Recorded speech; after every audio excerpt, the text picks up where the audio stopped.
Bloomberg Audio Studios. Podcasts, radio, news. You're listening to the Bloomberg Balance of Power podcast. Catch us live weekdays at noon and 5 p.m. Eastern on Apple CarPlay and Android Auto with the Bloomberg Business app. Listen on demand wherever you get your podcasts or watch us live on YouTube. I'm Tyler Kendall here alongside Bloomberg's Michael Shepard in Washington, D.C., where it is already shaping up to be a busy news day. We had new reporting this morning from Bloomberg News, people familiar telling us that U.S. and European officials have already started working on plans to bolster Ukraine's military capabilities as part of any sort of security guarantees. This is going to be absolutely crucial in these negotiations going forward, since we know that an initial demand from the Kremlin was for Ukraine to abandon its defense industry, abandon Western military flows. And we heard from President Trump earlier today, speaking in an interview with Fox News, laying out the stakes of what's happening here. I hope President Putin is going to be good, and if he's not, it's going to be a rough situation. And I hope that President Zelenskiy will do what he has to do. He has to show some flexibility also. They're not going to be a part of NATO, but we've got the European nations, and they'll front-load it, and they'll have some of them, France and Germany, a couple of them, UK. They want to have, boots on the ground. I don't think it's going to be a problem, to be honest with you. I think Putin is tired of it. Joining us now for more is Bloomberg's national security reporter, Natalia Drozdiak, who has been following this story, helps lead our coverage when it comes to foreign policy here at Bloomberg. And Natalia, it felt like one of the big takeaways yesterday was that we did see these firmer commitments from the White House, from President Trump, when it comes to a U.S.-backed security guarantee. But do we have any details on what this is actually going to look like in principle? Well, we did hear a bit more from President Trump today. I mean, he basically ruled out U.S. troops on the ground and described a bit about potentially having air support to provide a sort of backstop to Western forces that would monitor some sort of peace in Ukraine once they reach that deal. But, as you mentioned at the top of this, they're still trying to hash out the details right now. So we know that the national security advisors from Ukraine, the U.S., and the European nations are all trying to figure that out right now, especially ahead of the next meetings. Natalia, I wanted to bring up the next meeting and the idea from President Donald Trump, and one shared by the European counterparts who were there yesterday, would be a bilateral sit-down between Vladimir Putin and Volodymyr Zelenskiy. But how would that work without perhaps a chaperone, for lack of a better word? And what sort of neutral location would even be feasible, given perhaps some of the U.S. president's estrangement of other neutral locations potentially through tariffs, thinking of Switzerland and Brazil? Yeah, I think that's a great question. I mean, first off, we need to get Putin to actually commit to this, because we haven't actually seen that yet. The Russians put out a statement yesterday saying they were exploring the idea of looking at more senior Russian and Ukrainian officials talking, but they didn't say anything specifically about Putin actually doing this. So we have to see first. But then in terms of where this actually takes place, I think it's a really great question. Switzerland was an idea that was thrown out there, but that's a country that has really clashed with Trump over trade, so that's pretty much ruled out. Hungary is another option, but they have been a thorn in the Ukrainian side for many years, especially over the prospects of EU accession. So that seems unlikely. I think one area or one place where it might be possible would be in Turkey, because we've seen the last round of talks between the Ukrainians and the Russians at the lower level in May were held in Turkey, so that might be an option. Just in our final minute that we have with you, Natalia, what sort of reaction did we see from our European allies? Half a dozen of them descended here in Washington yesterday. I believe it was the German chancellor who said that this meeting actually exceeded his expectations. Yeah, I think we can't, explain enough how much anxiety there was going into this meeting from the Ukrainian and the European leaders, just given what they had seen on Friday when Putin and Trump had their big summit in Alaska. Alaska, there was a lot of concern that Trump had essentially swung behind Putin and was disregarding concerns from the Ukrainian side. And, after they met, there was a huge sense of relief also because there wasn't another blow up in the Oval Office between Zelensky and Trump as we had seen in February. But then not only that, they also managed to pin Trump down on the security guarantee part. All right, Natalia Drozdiak, we thank you always for your coverage, a reporter here at Bloomberg News covering national security for us. As we were just talking about the German Chancellor Merz, he came out yesterday, he spoke to reporters at the White House. And one of the topics of discussion, of course, we're talking a lot about security guarantees, but there are big questions, too, here about what the future of territory is going to look like in any sort of potential deal. Here's what he told reporters yesterday about the potential for territory concessions. The one aspect which has not been discussed today is that Ukraine should not be forced to cede any territories. Russia's demand that Kyiv give up Donbass region is comparable, to put it in perspective, to a proposal that the U.S. give up Florida.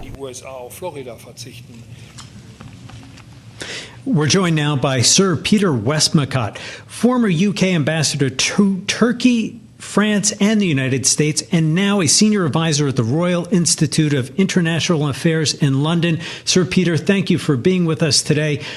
You have worked with and know Keir Starmer well. Yes, we can hear you loud and clear, Sir Peter. Thank you so much for joining us. Sir Peter, President Trump is presenting a number of ideas around this peace plan in Ukraine, and that includes Europe buying, the EU buying American-made arms, no U.S. troops on the ground, no call for a ceasefire yet. What is your read on the state of the American president's commitment to actually securing Ukraine for the long term? Well, I think what he's trying to do at the moment is to head off the demands that there have been from President Zelensky and from a number of European governments for Ukraine to be considered as a credible member of NATO. That is anathema, of course, to Putin, who doesn't want to have NATO on his doorstep. He doesn't grasp, of course, that NATO is a voluntary alliance that is defensive of countries, many of which were once under the Russian jackboot. He wants to rebuild a Russian empire, regardless of the wishes of the countries and the governments concerned. But, leave that to one side. He has a real problem about Ukraine becoming eventually a member of NATO. Now, if that's not going to be part of the deal, and it perhaps can't be, then some sort of really strong military guarantees are going to be important. And that brings us to your point about how is that going to work? President Trump says no American boots on the ground. I don't know whether the French and the Germans and the British will want to have troops on the ground, but they will want to have them not very far away in the event that things do go wrong. Of course, although President Trump says that hundreds of billions of dollars of American taxpayers' money have been spent on Ukraine so far, it's not entirely true. And of all the money that's gone on military equipment, 83% of it has gone to American defense companies. So, it's not been just handouts. And so it's not surprising that he says that if there's to be more money, more arms, that they should be paid for by the Europeans. But it's already largely being paid for, shall we say, and it's already been good business for the American companies. But by saying we will strengthen Ukraine's defensive capabilities with this military equipment, then I think he's putting in place a credible alternative, I hope, to the possibility of eventual NATO enlargement. That's what that's all about. It's about giving Zelensky and the others in Ukraine an assurance that if there is a deal, and we haven't talked about territorial swaps and so on yet, we should come on to that, if there is a deal, that it's one that can be relied upon to be fair and lasting. Can we just dig down a little bit more on what this credible deterrence framework would look like? And as we're talking about the different sort of aspects that we could see, we keep hearing this idea about air cover, and perhaps this is an area where the U.S. would be pushing forward the most here. Can you give us some insight into how these negotiations are happening behind closed doors when it comes to what the U.S. would actually supply to a security guarantee to make sure that a potential deal would actually get through? Well, there's a lot of discussion still going on. There's a coalition of the willing meeting that was co-chaired by the French president and the British prime minister, I think, today.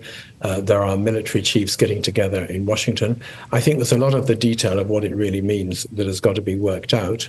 But we do know from President Zelensky that he would like to have, I think he said, 10 different Patriot missile systems on Ukrainian territory. These are very expensive, but they are super effective. And they are a very important part of the defense of Ukraine against ballistic missiles and other Russian hardware which might be fired there. Then I think other parts of it would be territorial guarantees. The president's talked about something that is Article 5 light.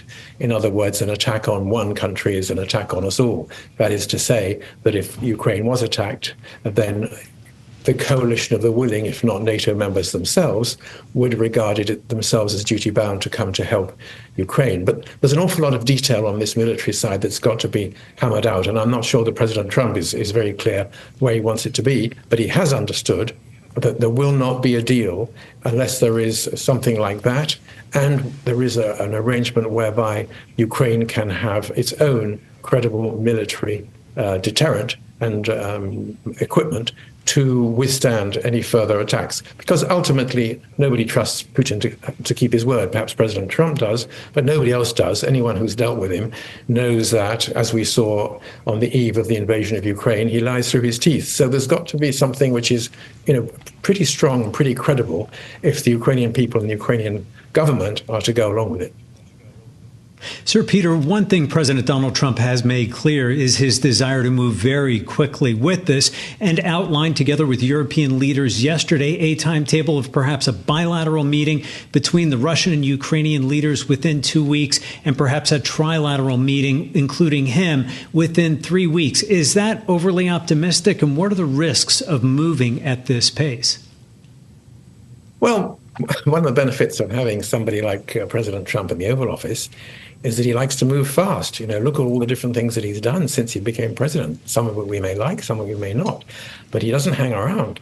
And he's a deal maker, as he likes to remind us regularly. So, and he also would like to see an end to the killing, as would we all. So I think he wants to get on with this. He doesn't think there's any need for a ceasefire, which is what Zelensky wants and what everybody else in the European side would like, and what the Chancellor of Germany and the French President reminded him was a requirement for progress towards some sort of a settlement. He's now moved off that because Putin didn't want to have a ceasefire. He wants to go straight to a settlement.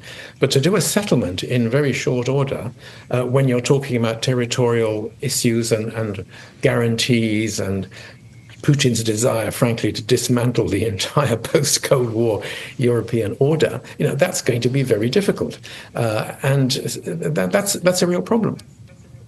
Let's hope that we can move fast. I think everybody would be delighted if there was rapid progress, but there are questions to be answered, such as what does the president mean by territorial exchanges or territorial swaps? Has anyone seen any sign of the Russians offering land of theirs in exchange for the land of Ukraine that they want to keep for themselves? I don't think we have. All we've seen is that there might just be the possibility of the Russians withdrawing from some little corners of Ukraine that they've already occupied in exchange for getting others. Well, that doesn't sound to me like a very fair deal. I'm not sure that it would to President Zelensky either. So these territorial issues, as well as the military guarantees and the broader political questions that we've touched on, this does take time. But President Trump is a man in a hurry. He went to Alaska. A couple of days later, there was everybody in the Oval Office. We've now got the coalition of the willing talking to each other. We've got military chiefs looking at the military guarantees question. It would be wonderful if we could make early progress, because each day that we speak, there are more people being murdered by Russian missile attacks on Ukraine. Sir Peter, in just the last 30 seconds that we have with you, I'd love to get your thoughts on what has been a relatively warm relationship between the UK Prime Minister Keir Starmer and President Trump throughout this process. What do you make of the evolution of this relationship, considering that the UK was the first to ink a trade deal, for example? Well, it was, and it started, I think, with a very successful visit to the Oval Office by Keir Starmer. Not everybody was convinced that it would work. You'd got President Trump, who was, full of a MAGA approach and somewhat protectionist. You'd got Keir Starmer, who was a Labour politician, a free trader. How was that going to work out? Sir Peter, I'm so sorry. We have to leave it there. Peter Westmacott, former UK ambassador to the United States, we thank you so much for your time and joining Bloomberg. We'll catch up with you soon. Stay with us on Balance of Power. We'll have much more coming up after this.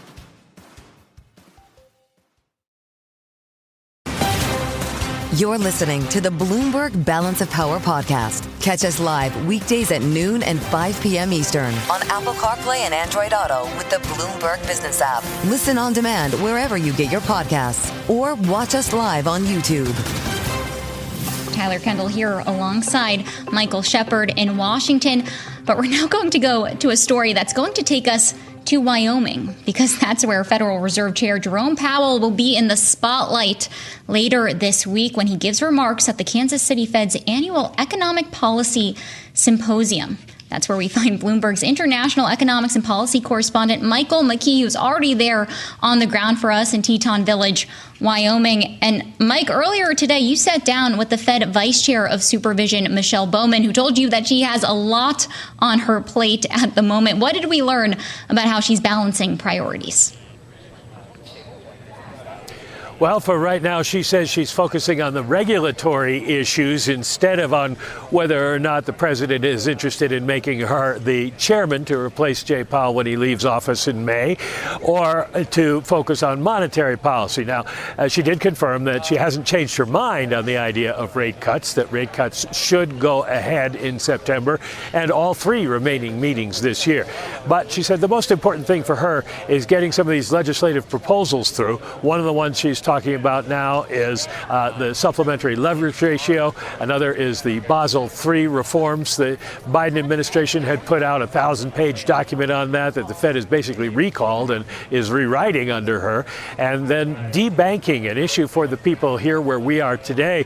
The crypto conference, basically the Wyoming blockchain conference. And a lot of people here are concerned that banks don't want to take on their business because of reputational risk. And she says the Fed is going to be taking care of that.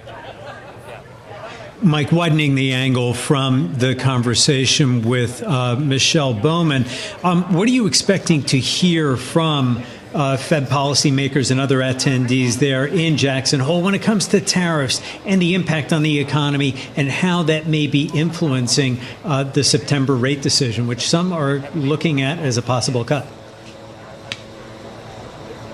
Well, I think pretty much everybody agrees that tariffs are inflationary and they are causing some inflation. It's been a question of how fast we see it, and we're beginning to see it more and more in the CPI, PPI, and other indicators. Companies are coming out and talking about raising prices. But then the converse is what's happening with the labor market. We had a very low number of people hired in the last month, and the unemployment rate went up a little bit. Does that signal that we're seeing the economy slow down enough to justify a rate increase, or does inflation mean that they don't want to cut rates? And that's the debate they're going to have, and we'll hear from different people on the Fed about which way they are leaning at this point. We know Bowman and Chris Waller have said they would vote in favor of a rate cut. The other members of the Fed have been somewhere along a spectrum from probably to no, not yet. We're going to wait for more data. Powell's in that data camp, and when he speaks on Friday, we expect him to sort of dance around the issue and say, we'll wait and see what the data tell us between now and then. Okay, we'll look forward to hearing more from you, Mike. Thank you so much. We're going to now turn to our political panel. Jeannie Shanzano, Senior Democracy Fellow with the Center for Study of the Presidency and Congress and a Bloomberg Politics contributor, and Lester Munson, Principal of the International Practice at the BGR Group here in Washington. Jeannie, I wanted to start with you again. We can turn to this whole question of tariffs. We did see a little bit of upside when it comes to the U.S. credit rating, thanks to tariff revenue coming in. But let's talk maybe about some of the downside that we could be seeing for consumers down the road. The administration is now widening the application of some of those metals tariffs that were announced just weeks ago. That's right. And that's what we've all expected by some estimates. And we've heard this on Bloomberg repeatedly from some of the economic experts. It's going to be $2,000 per household as a result of these tariffs. And as we get into school shopping season, and then certainly for the holidays, consumers will feel that. And we saw from the University of Michigan Consumer Sentiment Survey released just the other day that consumers are concerned, that they are not as confident in the economy going forward. And there is an upside to this revenue coming in, of course, as you mentioned. But the downside is that tariffs are taxes. And so that money is not coming from foreign countries. It's coming from U.S. companies who will, if they're not already, pass the price of those tariffs on to consumers in the United States. So there's a tendency to talk about these as tariffs on other countries. Of course, they're tariffs we pay as Americans to bring this material in, and companies pay for a certain amount of time until they pass them off to consumers. Well, I want to build on this headline that we did get today that S&P Global Rating said that tariff revenues will help soften the blow to the U.S. fiscal health. Our article on the Bloomberg says, quote, while Trump's trade war has roiled markets, unnerved foreign governments, and provoked criticism from leading economists, S&P affirmed its AA plus rating for the U.S. Lester, how does the White House balance this with the argument that Jeannie and Democrats are going to be making ahead of 2026? We're already hearing it when it comes to the push and pull here with the tariff policy. Well, I don't happen to agree with the administration on its tariff policy, so I'm much more likely to agree with Jeannie. I think in the long run, tariffs are not at all beneficial to the American economy. There can be strategic moments when you need to protect a certain industry over a couple of years. If you're very consistent and very determined and very focused, you can do some limited good. They can also be a tool to help other countries or to kind of compel other countries to lower their tariffs for American goods and services. But as a long-term strategy, it doesn't make a lot of sense. Even if there is some income coming into the U.S. Treasury as a result of this, that's effectively a tax on Americans. And it's generally a very regressive tax. So it falls more harshly on people who can less afford that kind of additional cost. So I think it's not a smart move. It may help the fisc a bit over the short term. But again, in the long run, a tariff policy is kind of doomed to failure. The U.S. has benefits from open trade, free trade, and if we can find those, go back to those multilateral deals, we'll be in a much better position than under this current structure. Jeannie, we've talked here about tariffs, but I want to get to another element of the president's policy when it comes to companies in particular. And we've seen news broken by Bloomberg over the past week about possible U.S. investments in Intel, a struggling chip maker and yet an iconic one for the United States of America. Is this a good policy move? It certainly is a pivot for the Republican Party away from a very much hands-off approach when it comes to the corporate sector. Yeah, absolutely, Mike. And it has been fascinating to watch how Donald Trump has dominated and changed the Republican Party in so many ways. I mean, we were just talking, of course, about isolationism a few minutes ago. And in terms of his approach to fiscal policy, as Lester just mentioned, tariffs, of course, and now this. And I think Donald Trump in this regard is representing well what he ran as, which is a populist. And this is something that he can turn to his base and say, this is what we are joining with these companies. This is what we are asking of them. So it is quite a shift for the Republican Party in this regard. And I think it's something that we will hear more about during the campaign. Donald Trump likes to tout his relationships with the business community, and he wants to show that it's going to benefit his base. And so I think that's what he's setting up for 2026 and, of course, for the Republican Party going forward. We do want to bring you some breaking news here. The White House press secretary, Karoline Leavitt, is briefing reporters in the White House briefing room as we speak. If you're watching us on Bloomberg television, and for our radio listeners, you see Karoline Leavitt there at the podium taking questions, and some headlines crossing the terminal in just the last few moments. Leavitt says that the president has ruled out boots on the ground in Ukraine as our allies are talking about those security guarantees in any such potential peace deal. She also said that accommodations for a Putin-Zelenskiy meeting is underway. That is that bilateral meeting that we heard President Trump talk about in his post on Truth Social yesterday, but we have yet to get confirmation from the Kremlin that that meeting is going to take place. Lester, to get your thoughts on the strategy here as we bring the conversation back to foreign policy and the meeting that we saw yesterday here in Washington, what sort of strategy are we seeing from the White House as they try to show some forward progress, some forward momentum here, getting all of these leaders together at the White House? Well, no surprise on the no U.S. troops on the ground. I think we all kind of knew that going into this whole scenario, that just wasn't very realistic. But if it's true that we're pushing towards a Putin-Zelensky meeting, that is a modest victory for President Trump. They have, of course, those two have not talked. They're at war with each other. And if he can get them in the same room and at least begin some sort of discussion about a way forward here, that is exactly what President Trump has been outlining. It is effectively what he ran on last year. American people do not want to commit their own blood and treasure to this conflict any longer through our democratic process. We have learned that. So this is kind of the logical place to be. If he can use his very considerable diplomatic heft to promote these meetings, then good for President Trump. Of course, it remains incredibly difficult to get a deal here. Jeannie was right earlier in the show. This is the thorniest issue there is in the world today, except perhaps for Gaza. So President Trump's taking on a big challenge, but this could be a significant step forward for him. All right, our political panel today, Jeannie Sheehan Zaino, Senior Democracy Fellow with the Center for the Study of the Presidency and Congress, and Lester Munson, Principal of the International Practice at BGR Group and a Republican strategist. We thank you both for being here on a busy news day. We're going to be following all of these developments. We'll bring you more headlines out of Caroline Leavitt's press conference as they come through. And we have more conversations up ahead. You're not going to want to miss this one. We have Ann Neuberger, the former Deputy National Security Advisor for Cyber and Emerging Technology in the Biden administration. We're going to talk about that Bloomberg News reporting about a potential U.S. stake in Intel, the race for dominance in the AI space with China. Stick with us. This is Balance of Power on Bloomberg TV and radio. I'm Tyler Kendall alongside Michael Shepard. Stay with us on Balance of Power. We'll have much more coming up after this.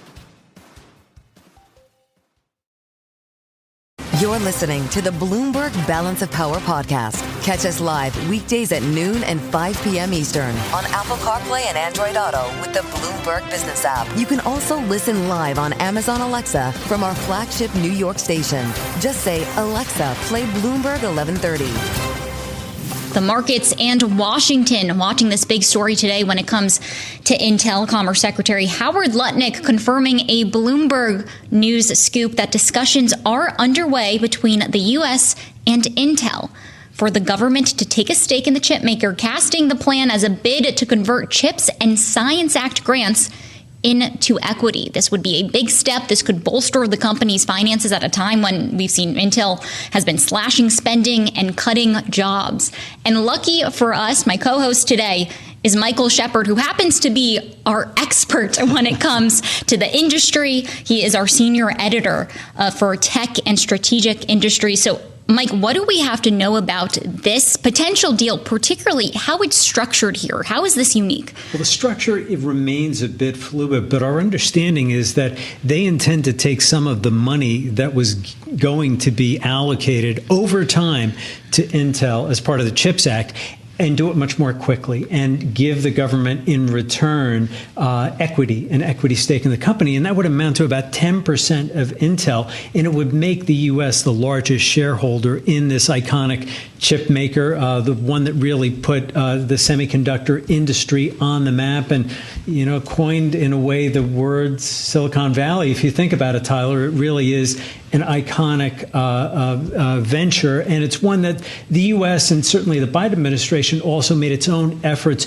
to try to shore up domestic chip making. But some of the questions Howard Lutnick did answer were, what governance role would the U.S. have? Would it take a board seat? Would it get a golden share? At least for now, it doesn't look like that is going to be the case. But that could all change. The negotiations are still underway. It's still kind of a fluid situation. So we will have to see what emerges. And of course, Intel is up today because they also got good news of an investment from SoftBank, a $2 billion equity stake from them to help on the artificial intelligence front. So there's a lot of movement in this whole chip space right now. Well, a lot of movement, right? Because this does seem like perhaps a reversal from President Trump, right? Because just a couple weeks ago, he was calling for the ouster of the head of Intel right after we saw this inquiry or this request for documents from a leading U.S. senator over some ties to China. It really was an extraordinary turnabout because you saw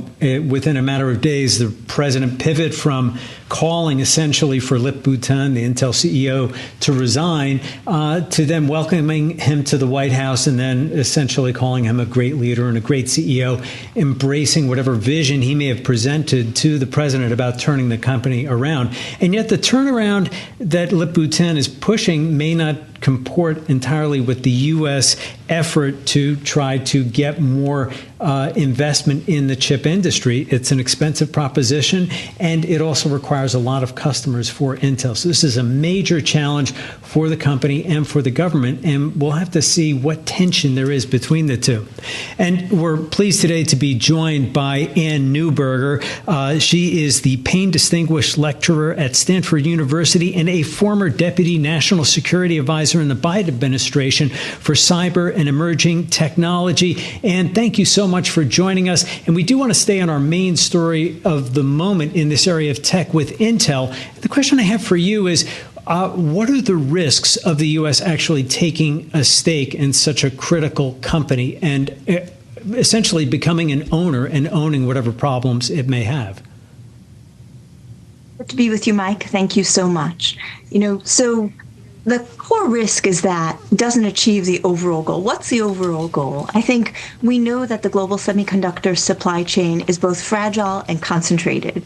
While over just about 50% of chips are designed by American companies, only 12% of chips are manufactured in the United States, and 92% of the most advanced chips are manufactured in Taiwan, which gives both a unique dependence on the economic side, and from a national security perspective, it's deeply concerning with regard to potentially a crisis around Taiwan and the dependence on manufacturing in Taiwan.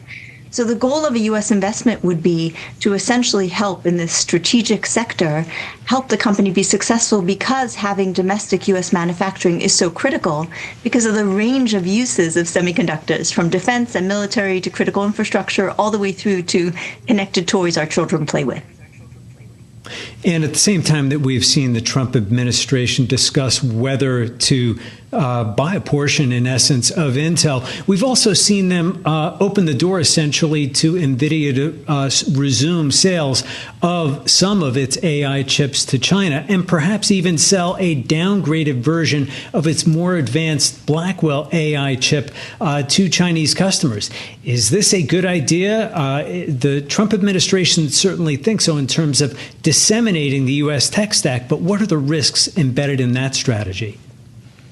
As you know, both are core to the larger strategic tech competition the U.S. has with China, right? The goal of the first, an equity stake, would be to say the potential is to take the model that worked with the 2008 bailout of the auto industry, an equity stake tied to outcomes, restricted to a time period, again tied to those outcomes, and replacing the Biden administration approach, which was grants and loans, which the CEO of Intel said was taking too long and potentially has the risks of reducing the competitiveness of the company. So that's what's driving in terms of the broader U.S.-China tech competition and ensuring there's a sovereign capability for chips.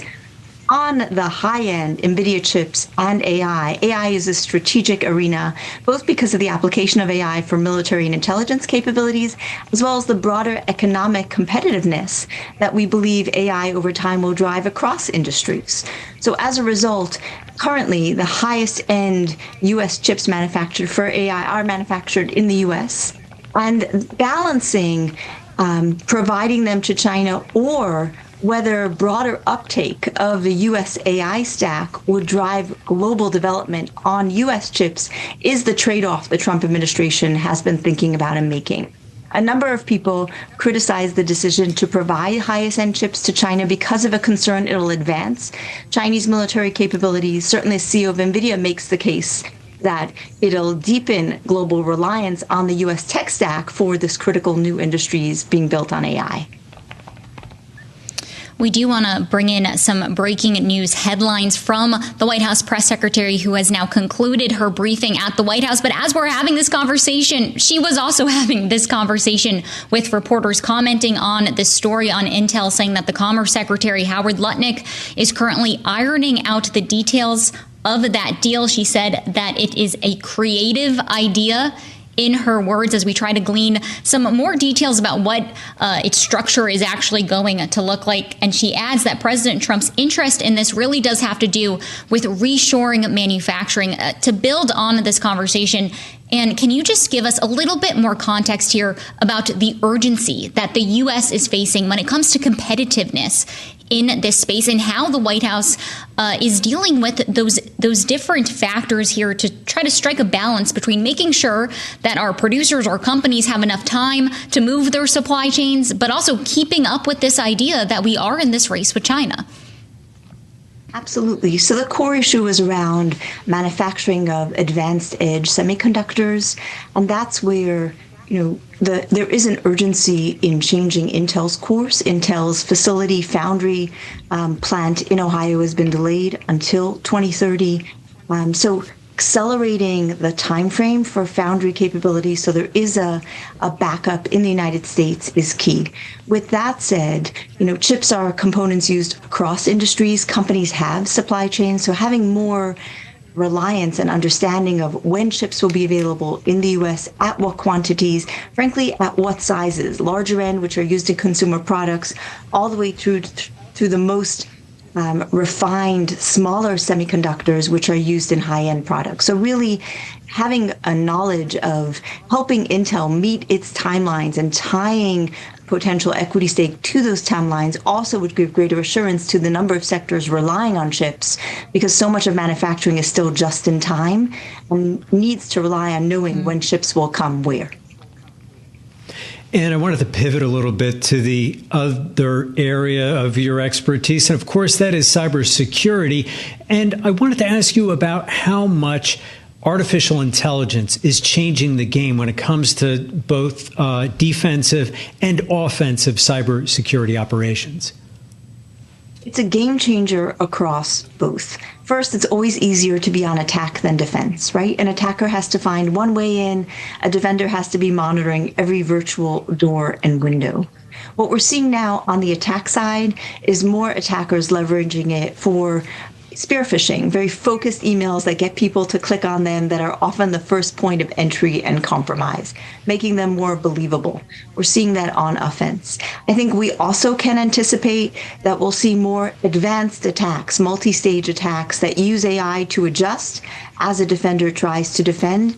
And I'm concerned that one of the first areas we'll see that is in the burgeoning ransomware industry, where criminals, often in safe haven countries like Russia, try to attack companies that have insufficient defenses in order to force them to pay a ransom to get back their data or get back the operations of their network.